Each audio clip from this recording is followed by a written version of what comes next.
சிவாய நமயா. சிவாய நமக. சொல்லுங்கய்யா சொல்லுங்கய்யா. ஐயா, இன்னைக்கு நிலவரத்துக்கு அண்ணாமலை எல்லாம் அடிச்சு நொறுக்கி தூள் கிளப்பிட்டு வந்துருவாரா இல்ல எப்படி? உங்க கணிப்பு என்ன? அண்ணாமலை அடிச்சு நொறுக்கி ஜெயிச்சிருவாருங்கிறீங்களா? ஜெயிக்க போறாரு புரியல. ஜெயிக்கணுங்கிறக்காக இந்த வார்த்தையை நான் சொல்றேன். அவர் தோல்வி அடைவாருன்னு அந்த வார்த்தையை மாத்தி சொல்லல. அவர் வெற்றி அடைய சொல்லி வெற்றி அடைவாரான்னு கேக்குறேன். தோல்வி வெற்றிங்கிற எல்லாம் கர்மா தாங்க. கட்டத்துல இருக்கு. கட்டத்துல இருந்தா நடக்கும். முன்னாடி என்ன பொறுத்தவரையில கட்டம் தான் தீர்மானிக்குது. உங்களுக்கு இன்னைக்கு நினைக்கலாம், இன்னைக்கு ஆட்சியாளர்கள் இங்கெல்லாம் ஆள்றாங்க, எல்லாமே இப்படி இருக்காங்க, இவங்களுக்கெல்லாம் கடவுள் ஆளு கோயில் இடிக்கிறேங்கிறான். அப்புறம் இடிக்கிறேன்லாம் சொல்லல, இடிச்சாச்சு. சரி ரைட்டு. இவங்களுக்கு கையிலலாம் ஆண்டவன் ஆட்சியை கொடுக்கானே நீங்க நினைக்கலாம். கோயிலுக்குன்னா கரண்ட் ஒரு மாதிரி வேற வேற. அது நான் என்ன சொல்றேன்னா, இதெல்லாம் அதுக்கு கரண்ட் பில் ஒரு மாதிரி. இதெல்லாம் எல்லாத்துக்கும் சமமான திராவிட மாடலு. அது நான் சொல்லட்டுங்களா? சரி சொல்லுங்க சொல்லுங்க. பகவான் சொன்னது தானே, சிவாலயங்கள் தேய்ந்தே சுவரடின்னாரு. கலியுகத்துல சிவாலயத்தை தேய்ந்து சுவரடியை விட்டுருவான்னாரு சாமி. அதான் களி. ஏன்னா களியனுக்கு எதிரி யாரு? சிவன் தான் எதிரி.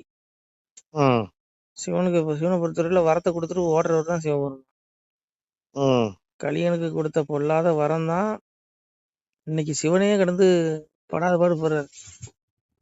சிவபெருமான்ட்ட கலியன் வரம் வாங்கிட்டு போகும்போது பார்வதி கிட்ட சொல்றாரு, பெண்ணே இவன் வாங்கிட்டு போற வரத்தை பார்த்தா எனக்கு கலியுகம் போல தோணுதுங்க. இந்த யுகத்துக்கு பேரே களினா கெட்டது, தீயது, தீய யுகம். தீய யுகத்துல நல்லது எதிர்பார்க்க முடியுமா? சொல்லுங்க.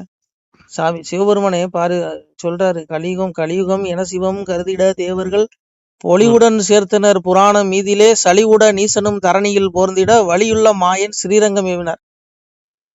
அங்க கலியுகம் வரும்னு சொல்லி நாராயணன் ஓடுறாரு பயந்து. ஐயோ கலியம் பிறந்துட்டான். ஏன்னா கலியம் பிறந்துட்டா துரியோதனன் தான் கடைசி பிறகு கலியனா பிறகுறான்.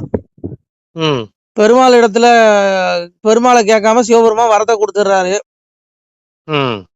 சிவபெருமான்ட்ட கலியனுடைய ஆத்மா ஆவி போகுது. ஆத்மா போய் என்னடா வரவனு கேட்கும்போது சாமி அவன் கேட்க மாயவனார் தன்னுடைய வாய்த்த முடிதனையும் தூயவனார் சக்கரமும் சூதமுடன் தாரும் என்றான். அரணுடைய வெந்நீரும் அந்த நீரின் தன்பிறப்பும் வளமுடைய சக்தி வளக்கூறும் தாரும் என்றாம். 1008 அண்ட நிறை மூலம் வாயுத கண்ணை வரவாங்க. உனக்கும் சக்தி இருக்கக்கூடாது, பெருமாளுக்கும் சக்தி இருக்கக்கூடாது. அண்டத்துல எத்தனை தேவதைகள் இருக்காங்களோ அத்தனை பேர் சக்தியும் எனக்கு வந்துடணும். நீங்க எல்லாம் ஜீரோ ஆகணும், ஜீரோ வால்ஸ் பல்ப் ஆயிரணும், நான் பெரிய சூரியன் ஆயிரணும்னு வரத்தை வாங்குறான். எல்லாத்தையும் கொடுத்துரு. சிவன் தான் கொடுத்துருவாரு, கொடுத்துட்டு ஓடுறவர் தானே. அவ்வளவு வரத்தையும் கொடுத்துட்டு கைலாயம் இருள் மூடிட்டு. அதாவது மாயவனார் தன்னுடைய வாய்த்த முடிதனையும் தூயவனார் சக்கரம் சூதமுடன். மாயவனுடைய திருமுடியாகிய பெருமாளுடைய திருமுடியையும் அவருடைய தூயவனார் சக்கரமும் சூதமுடன் தருமென்றார். அவருடைய சக்கரத்தையும் வரமா ஆயிட்டு போயிட்டு வந்துட்டான். இப்ப பெருமாள்கிட்ட ஒண்ணும் கிடையாது. பெருமாள் சராசரி மனுஷன் ஆயிட்டாருங்க. இவர் என்ன பண்றாரு? துவாபர யுகத்தை முடிச்சுட்டு துரியனுடைய சடலம் மண்ணுல சரியுது.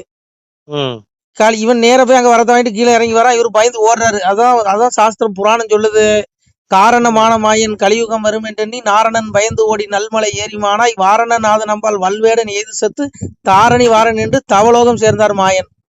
மாயன் என்ன பண்றாரு? ஐயையோ கலியம் பறந்துட்டானேன்னு சொல்லிட்டோன்னே ஓடுறாரு. அவருடைய திருமேனி கிருஷ்ணனுடைய திருமேனி உடலை போட்டுட்டு சாமி என்ன பண்றாரு? வேடன் நம்ப விடுறான். விதி கர்மா. அதுல முன்னு அவர் எழுதி வச்சுன்னு வச்சுக்கிடுங்களேன். ஒரு மாயனை மாதிரி எப்படிமா இவர் என்ன பண்றாரு? சிறுரங்கத்துல பள்ளி கொண்டுறாரு. அவராலையும் மேல போக முடியல. கையெல்லாம் இருள் மூடிட்டு. இந்த கலியுகம் அழிகிற வரைக்கும் சிவனுக்கும் சக்தி இல்லை, எந்த தெய்வத்துக்கும் சக்தி இருக்காது. அதனாலதான் இவங்க கோயில இடிக்கிறவனுக்கு எல்லாம் கை கால் நல்லா இருக்குது. எவனுக்கு கை கால் விளங்காம போயிருக்கு பாத்திருக்கீங்களா? நல்லாதான் இருக்கான். நல்லா இருக்கானா இல்லையா? 100 வயசு 99 வயசு 100 வயசுல அப்படியே கிழங்கு மாதிரி ஒரு நோய் நொட்டிலாம் வாழ்ந்து அப்படியே குடும்ப கிளையோட வாழ்ந்து நல்லா வாழ்றானா? இதெல்லாம் கலியனுக்கு ஈஸ்வரன் சிவபெருமான் கொடுத்த வரம் அவனுடைய வாரிசுகளுக்கு. ஆனாலும் முடிவு இருக்குது. முடிவு தர்மயுகம் வரும்பொழுது இருக்குது. அது வரைக்கும் இப்படிதாங்க இருக்கும். அது வரைக்கும் எம்பெருமா ஸ்ரீரங்கத்துல தான் பள்ளி கொண்டு. அதனாலதான் பூலோக வைகுண்டங்கிறாங்க. எதுக்கு பூலோக? வைகுண்டம் இப்ப மேல இல்ல, பூலோகத்தம் இங்க இருக்குது. முதல்ல சாமி படுத்திருந்தாரு. வாரி வரம்பை விட்டு வையகத்தில் வாராமல் காரியமாய் பள்ளி கடலில் தூயிடுவாங்கிறான். வாரிங்கிற கடல்னா வாரினா கடல் ஏன் கடலுக்கு யாராவது தடுப்பு போட்டிருக்காங்களா? அணை கட்டிருக்காங்க? ஒண்ணும் கிடையாது. ஏன் அது வரம்புல நிக்குது? அந்த அலை நினைச்ச வழி வரலாமே. அது ஏன் இலையில் நிக்கிறான்? எம்பெருமா உள்ள பள்ளி கொண்டிருக்காரு. அதான் வாரி வரம்பை விட்டு வையகத்தில் வாராமல் காரியமாய் பள்ளி கடலில் கடல் ஒரு எல்லையோட நிக்குது. அதனாலங்க இந்த யுகம் அப்படிதான் இருக்கும். நீங்க அண்ணாமலை ஜெயிச்சு என்ன ஆக போகுது, மோடி ஜெயிச்சு என்ன ஆக போகுதுன்னு இன்னைக்கு நிறைய பேர் எல்லாம் கேக்குறான். அவங்க ஜெயிச்சா தர்மம் வெல்லும், நிச்சயம் அது நடக்கும், அந்த மாற்றம் இல்லை. அதனால இந்த யுகம் அப்படிதாங்க இருக்கும். நீங்க என்ன நினைச்சாலும் சரி, அண்ணாமலை அடிச்சு நொறுக்கி ஜெயிக்கிறாருன்னு அடிக்காம ஓடி ஜெயிக்கிறாரு, அதெல்லாம் எனக்கு தெரியாது. அதெல்லாம் கர்மா கட்டத்துல இருந்தா இருக்கும். இறைவனே கர்மா விடல, சிவனுக்கே விடல. சிவனே கையெல்லாம் இருள் மூடிட்டு அவனுக்கு கொடுத்த வரதுனால. அதனால சாமி சொல்றாரு, பெண்ணே இவன் வாங்கி போற பார்த்தா கலியுகம் போல தோணுது. அதான் கலியுகம் என சிவம் கருதிற தேவர்கள் பொலிவுடன் சேர்த்தன புராணம் இதிலே சலிவுடன் ஈஸ்வரன் தரணியில் பொருந்தின வலியுள்ள மயன் சிறங்க வேண்டாரு. மாய என்ன பண்றாரு? மாய துவாபர யுத்தம் முடிச்சுன்னா கண்ணபுரமா தான் தன்னுடைய திருமேனி கூட்ட போட்டு ஓடிட்டாரு, போய் சிறகத்துலயும் பள்ளி கொண்டுட்டாரு. அதனால இன்னைக்கு பூலக வைகுண்டம் தான் சொல்றோம். ஆமா. அதனால கலியுகம் முடிகிற வரைக்கும் அப்படிதாங்க இருக்கும். கலியுகத்துக்கு கொஞ்சம் நாள் இருக்கு. அதையும் சாமி சொல்லிட்டாருல, ஊசி முனையத்திலே ஊரும் பதியுடனே கடலும் மலையும் கண்ணு சிவனே, கடலெல்லாம் குளமாக குளமெல்லாம் கடலாக கண்ணுக்கு தொண்ட கண்ணு சிவனேன்ட்டாரு. கலியுகம் அழிகிற நாள்ல ஊசி முனையில உலகத்தில் நடக்க சம்பவங்கள் தெரியினாரு பகவான். கலியுகம் அப்போ வந்து கலியுகம் அழிகிறதுக்கு நாள் நெருங்கிட்டு நினைச்சுக்கோங்க. ஊசி முனையில உலகத்தில் நடக்கிற சம்பவங்கள், மழை தெரியும், கடல் தெரியும், குளம் தெரியும், மனிதர்கள் தெரிவார்கள். ஊசி முனையில இன்னைக்கு டிவி பின்னாடி என்ன குத்துறோம்? டிவி பின்னாடி என்ன குத்துறீங்க? ஊசிதான். கேபிள் என்ன இருக்கு? ஊசி தானே இருக்கு. அதுல உலகத்துல நடக்க சம்பவங்கள்லாம் தெரியுதா? எல்லாத்தையும் பார்த்துட்டு தானே இருக்கு. இதெல்லாம் இந்த சம்பவம் சம்பவிக்கும். இது அன்னைக்கு ஆதிர பகவான் சொன்னது. இந்த சம்பவம் நடக்கும் பொழுது கலியுகம் அழிவு நெருக்கிட்டு அப்படின்னு நினைச்சுக்கோங்கிறாரு. அதனாலதான் இன்னைக்கு இவ்வளவு துர்மரணங்கள். இன்னைக்கு இயற்கையா மரணம் எங்கேயா இருக்கா பாத்துருக்கீங்களா?